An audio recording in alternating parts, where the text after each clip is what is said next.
Haleluya, haleluya, shalom blessed people. Kiranya berkat dan damai sejahtera Allah di dalam Tuhan Yesus Kristus menjadi bagian kita sepanjang hari ini. Jumpa lagi dengan saya Pendeta Theodorus dalam Renungan Kristen dari Rumah Berkat House of Blessing. Hari ini kita akan membahas tentang dipulihkan untuk menikmati damai sejahtera Tuhan. Firman Tuhan terambil dari Yeremia pasal 29 ayat yang ke-11. Begini firman Tuhan, "Sebab aku ini mengetahui rancangan-rancangan apa yang ada padaku mengenai kamu, demikianlah firman Tuhan, yaitu rancangan damai sejahtera dan bukan rancangan kecelakaan, untuk memberikan kepadamu hari depan yang penuh harapan." Blessed people, saudaraku yang terkasih dalam Tuhan, ayat ini menjadi favorit bagi banyak orang Kristen, karena setiap orang yang percaya senantiasa melihat ayat ini sebagai pegangan bahwa masa depan seorang anak Tuhan itu pasti cemerlang. Seorang pengikut Tuhan, pengikut Kristus, pasti punya masa depan yang penuh harapan. Karena apa? Karena Tuhan memang merancangnya demikian. Tetapi saudaraku, meskipun memang ini adalah benar, tetapi kita harus melihat secara utuh maksud dari ayat ini. Bahwa memang betul Tuhan merancang manusia. Tuhan menetapkan umatnya secara khusus ya, bahwa tidak ada seorang pun yang tidak menikmati berkat. Tidak seorang pun yang tidak menikmati masa depan yang penuh harapan itu. Karena memang itu rancangan Tuhan. Tuhan tidak pernah merancang, menciptakan, lalu menjerumuskan manusia ke dalam hal-hal yang mencelakakannya. Tetapi Tuhan mau setiap orang, setiap umat mempunyai pengetahuan yang benar akan Dia, sehingga di dalam menjalankan kehidupannya ia dapat menikmati yang namanya masa depan yang penuh harapan itu, menikmati berkat-berkat Tuhan, menikmati keberhasilan. Tetapi jangan lupa saudaraku, bahwa Yeremia menuliskan kitab ini karena ada masalah yang menjadi latar belakangnya. Di sini Yehuda mendapat peringatan keras dari Tuhan karena mereka telah meninggalkan Tuhan. Tuhan telah memberitahukan mereka akan menderita di Babel selama 70 tahun sebagai bentuk pendisiplinan karena Tuhan mengasihi umatnya. Ya, seperti seorang bapak yang sayang anaknya, tapi kalau nakal, kata kitab Ibrani pasal yang ke-12 itu, maka dia harus dihajar, dia harus didisiplinkan supaya kembali sadar. Karena itulah di ayat 10 dikatakan, "Sebab beginilah firman Tuhan, apabila telah genap 70 tahun bagi Babel, barulah aku memperhatikan kamu. Aku akan menepati janjiku itu kepadamu dengan mengembalikan kamu ke tempat ini." Jadi di sini sangat jelas bahwa penghukuman turun dulu, barulah kemudian Tuhan akan memulihkan. Itu sebabnya dikatakan rancangan Tuhan, rancangan damai sejahtera. Adanya ayat 10 untuk menegaskan penghukuman Tuhan berarti telah terjadi permusuhan, telah terjadi peperangan antara Yehuda, bangsa Yehuda, umat Tuhan, dengan Tuhan itu sendiri. Tidak ada damai, sehingga Tuhan tidak dapat melakukan apa yang Dia telah tetapkan sebelum terjadinya penghukuman itu. Jadi saudaraku, Tuhan itu baik, tetapi jangan lupa, Ia adil, Ia benar, Ia kudus. Dosa tidak dapat menghalangi jatuhnya penghukuman Tuhan.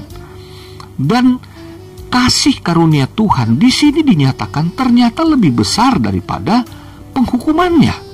Karena Tuhan menjanjikan adanya pemulihan, supaya damai sejahtera yang telah Dia rancang itu, yang tertunda gara-gara ketidaktaatan Yehuda, dapat dinikmati mereka lagi, sehingga masa depan yang penuh harapan akan menjadi suatu kepastian dalam hidup mereka.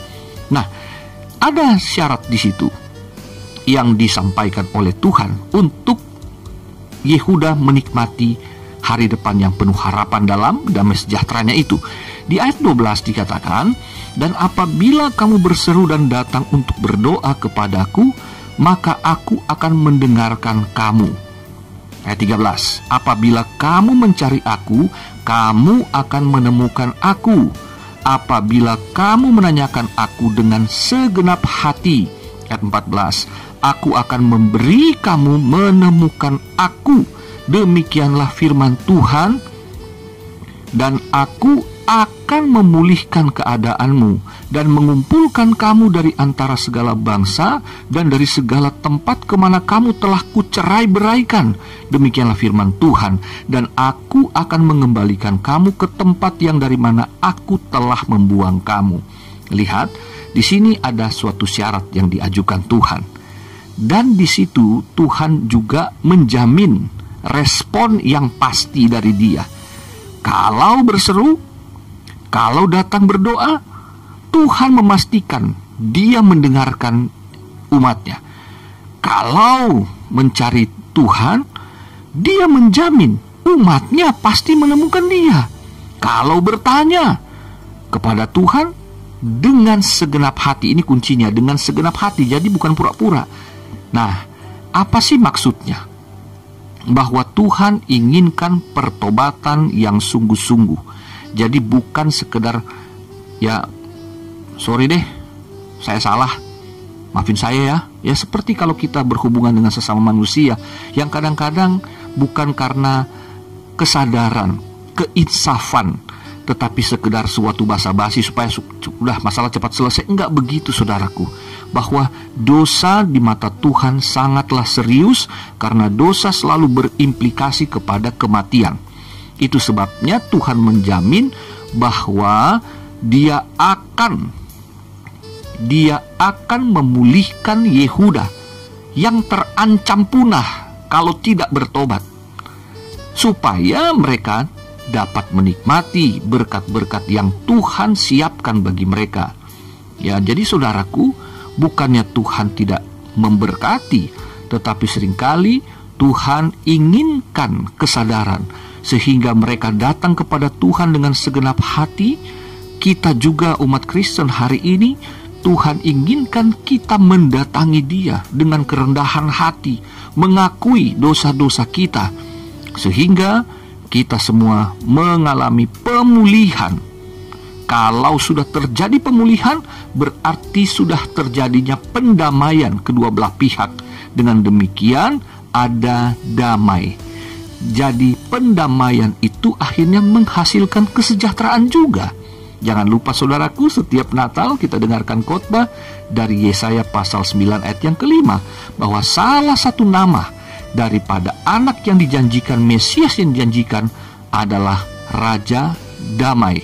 Sar Shalom itu, the Prince of Peace, sesungguhnya bukan hanya damai, tetapi Shalom, damai sejahtera. Jadi ini jelas menunjuk nantinya kepada Yesus Kristus. Dialah damai sejahtera dari Allah untuk kita. Dapat berdamai dengan Allah, kita diampuni karena kita mengaku dosa. Ingat saudaraku, bahwa Yohanes menulis, Tuhan itu setia dan adil, dan Dia mau mengampuni segala dosa dan melupakan segala kejahatan kita. Tetapi syaratnya adalah jika kita mengaku dosa. Jadi kalau tanpa pengakuan dosa tidak ada pengampunan. Tanpa kerendahan hati untuk mengakui segala dosa kesalahan kita di hadapan Tuhan, tidak ada pengampunan, maka tidak ada pendamaian, maka tidak ada pemulihan di sana. Dan kalau tidak ada pemulihan, maka kesejahteraan yang mencakup keselamatan, kesejahteraan yang mencakup juga segala kebutuhan sosial, kebutuhan jasmani, kebutuhan secara materi, semuanya itu dicakup dalam damai sejahtera Kristus itu, saudaraku. Jadi bagaimana kita bisa berharap kita mampu melewati tahun yang baru ini untuk sepanjang tahun dengan ada tantangan-tantangan yang kita tidak ketahui besar atau kecilnya. Tetapi kita percaya kalau hubungan kita beres dengan Tuhan, maka segala sesuatunya dijamin baik-baik saja.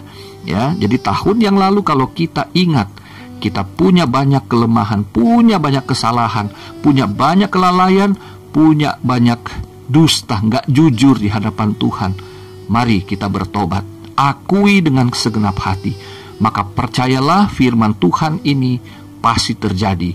Terjadinya pendamaian, terjadinya pemulihan, ada damai di antara kita dengan Allah, maka kesejahteraan lahir batin, baik rohani, jiwani, dan jasmani akan terpenuhi semuanya. Saya mengalami demikian karena Kristus yang sama adalah Tuhannya saudara juga. Dia juru selamat saya, dia juga juru selamat saudara. Mari kita nikmati damai sejahtera untuk masa depan. Di tahun 2022 ini kita menatap jauh ke depan. Tuhan Sang Immanuel beserta dengan kita. Tuhan tolong kita semua. Selamat beraktivitas. Tuhan Yesus mengasihimu. Dia memberkatimu dan keluargamu. Haleluya, blessed people.